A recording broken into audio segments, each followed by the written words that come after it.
తాకట్టులో ఉన్న బంగారాన్ని విడిపించి ఆ రోజు ఆన్లైన్ రేట్కు మేము కొనుగోలు చేస్తాం.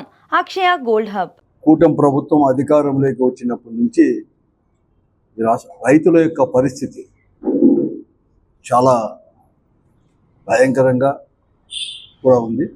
చాలా అగమ్య గోచరంగా కూడా ఈరోజు ఈ రాష్ట్రంలో కూడా ప్రతి ఒక్క రైతుల యొక్క పరిస్థితి కూడా చూసుకోలేదు. మరీ ముఖ్యంగా కరువుకు నిలయమైన అనంతపురం జిల్లాలో కూడా మరొక మారు చాలా సంవత్సరాల తర్వాత ఈ 2 సంవత్సరాల్లో పెద్ద ఎత్తున కూడా కష్టాలు కూడా పాలవుతున్నారు. ఈ కూటమి ప్రభుత్వం అధికారంలోకి వచ్చిన తర్వాత ఈ 18 నెలలు కూడా రైతు అనేవాడు రోడ్ల పాలవుతున్నాడు. ప్రభుత్వ చర్యల వలన ఈరోజు రోడ్ల అనేది కూడా పాలవుతున్నాడు. రోడ్డుపైనే ఈరోజు ఉండే పరిస్థితి కూడా ఈ జిల్లాలో కూడా నెలకొంది. విత్తనం కావాలన్నా రోడ్డు ఎక్కే పరిస్థితి వచ్చింది. కనీసం ఎరువులు సబ్సిడీ రేటు ప్రభుత్వం ఇచ్చే ధరలు కావాలన్నా కూడా ఈరోజు రోడ్డు ఎక్కే పరిస్థితి వచ్చింది. మద్దతు ధరతో కొనుగోలు చేయాలని చెప్పే పరిస్థితుల్లో కూడా రోడ్డు ఎక్కే పరిస్థితి ఈరోజు ఈ జిల్లాలో, రాష్ట్రంలో కంటే కూడా మన జిల్లాలో మాత్రం కరూరు జిల్లాలో కూడా నెలకొన్న పరిస్థితి కూడా ఏ ప్రజాప్రతినిధి కూడా ఇది పట్టడం లేదు. తెలిసినా కూడా తెలియనట్టే నటిస్తూ ఉన్నారు. చెవులు ఉన్నా కళ్ళు ఉన్నా కూడా అవి లేనట్లే ఈరోజు ఈ ప్రజాప్రతినిధులందరూ కూడా చేస్తబోతున్నారు. పోయిన ఖరీఫ్ రబీ పరిస్థితి అలాగే ఉంది. ఈ ఖరీఫ్లో అయినా కూడా ఏమైనా కానీ రైతు అనేవాడు గట్టెక్కుతాడేమో అని చెప్తే ప్రకృతి మరొక మారు కూడా ఆటలాడుకుంది. కరుణించలేదు. పెద్ద ఎత్తున ప్రకృతి కూడా సహకరించలేదు. అతివృష్టి అనావృష్టి 2 తోడైనవి. పెద్ద ఎత్తున కూడా నష్టపోయారు. ఎప్పుడూ లేదు. 95 నుంచి 2004-10 వరకు కూడా కరువు అనేది ఉన్నా, ఆత్మహత్యలు కూడా ఎక్కువ జరుగుతున్నా కూడా రైతు అనేవాడు ఎక్కడో ఒకసారి ప్రభుత్వం అన్నా ఆదుకుంటుందేమో అని చెప్పేసి విధిలేని పరిస్థితుల్లో కూడా ఎప్పుడు కానీ అనంతపురం జిల్లాలో, ఉమ్మడి అనంతపురం జిల్లాలో బీడు పెట్టిన వైనం కూడా ఎప్పుడు కానీ లేని పరిస్థితులు కూడా ఉన్నాయి. కానీ ఈరోజు అందరినీ కృష్ణా జలాల యొక్క తరలింపు వలన కావచ్చు, రాజశేఖర రెడ్డి గారు ముఖ్యమంత్రి అయిన తర్వాత అనేక రకాలు కూడా గ్రౌండ్ వాటర్ పెరిగి, హార్టికల్చర్ పెరిగింది, అంటే ఉద్యాన పంటలు పెరిగాయి. తర్వాత అన్ని పంటలు కూడా ఈరోజు కూడా వచ్చినాయి. తర్వాత క్రాప్ డైవర్సిఫికేషన్ కూడా పోయారు. ఈ జిల్లాలో వేరుశనగ వేసేవారు, ఇతర పంటల ఆల్టర్నేటివ్ కూడా చేసేవాళ్ళు కూడా లేరు. కానీ ఈరోజు ఎక్కడ కానీ గిట్టుబాటు ధర అనేది కూడా లేకుండా, ఎందుకంటే ప్రకృతి సహకరించలేదు కాబట్టి ఎప్పుడు లేని విధంగా కూడా 1,00,000 ఎకరాల పైన ఈ విడిపోయిన జిల్లాలో, అనంతపురం జిల్లాలోనే 7 అసెంబ్లీ నియోజకవర్గాల్లోనే దాదాపుగా 8.5 లక్షల ఎకరాలు సాగు భూమి ఉంటే 1,05,000 ఎకరాలు, 1,10,000 ఎకరాలు బీడు అనేది కూడా పెట్టారు. అంటే ఏ పంట అనేది కూడా వేయకోకుండా కూడా పెట్టారు.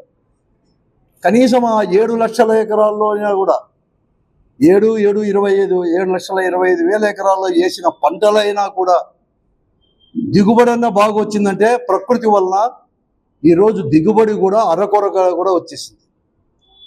ఆ వచ్చిన పంటలైనా కూడా, ఎందుకంటే పెట్టుబడి ఎక్కువైంది, వచ్చిన పంటలైనా అమ్ముకుంటామంటే కూడా ఈరోజు ఎక్కడ కానీ అమ్ముకోలేని పరిస్థితి.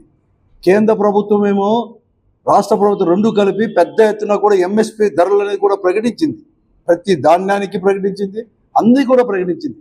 కానీ ఒక్కటి కూడా, ఒక పంట ఈరోజు మార్కెట్లో, బహిరంగ మార్కెట్లో ఎక్కడ కానీ ఒక్కటి కూడా ఎంఎస్పి ధరలకు కూడా తీసుకోలే పరిస్థితి కూడా ఈరోజు కూడా జిల్లాలో కూడా నెలకొంది.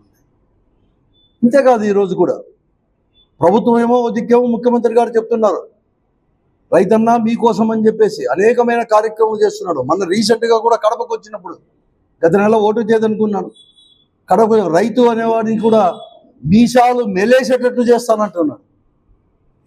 కానీ ఈరోజు రైతు మీసాలు మాత్రం మెలేసేటట్టు లేదు. రైతుల పైన ఈ ప్రభుత్వం అండుతో ఈ జిల్లాలో కానీ రాష్ట్రంలో కానీ దళారులు మీసాలు మెలేస్తున్నారు రైతుల పైన. ఇది చంద్రబాబు నాయుడు గారు గమనించాల్సిన అవసరం కూడా ఉంది. ఈరోజు రాష్ట్రంలో ఈరోజు రైతుల యొక్క పరిస్థితి, ముఖ్యంగా అరటి రైతులు, ఆ రోజు జగన్మోహన్ రెడ్డి గారు ముఖ్యమంత్రిగా ఉన్నప్పుడు, కరోనా ఉన్నప్పుడు కూడా కొన్ని ప్రత్యేకమైన చర్యల వలన స్పెషల్ రైళ్లు చేసి అనేకమైన సబ్సిడీలు ఇచ్చేసి కూడా ఆ రోజు ఎప్పుడు కానీ పంట అరటి పంట కావచ్చు, చీనీ పంట కావచ్చు, ఎక్కడ కానీ రేట్లు అనేది తగ్గనీయకుండా ఏ ఆల్టర్నేటివ్ అరేంజ్మెంట్లు అనేది కూడా చేశారు. ఈరోజు ఎక్కడ కానీ చేయలేదు. 25,000 నుంచి 30,000 టన్ను పలికే అరటి, విదేశాలకు కూడా పోయే అరటి, మన అనంతపురం జిల్లా అరటి అంటే కూడా అంత ఫేమస్.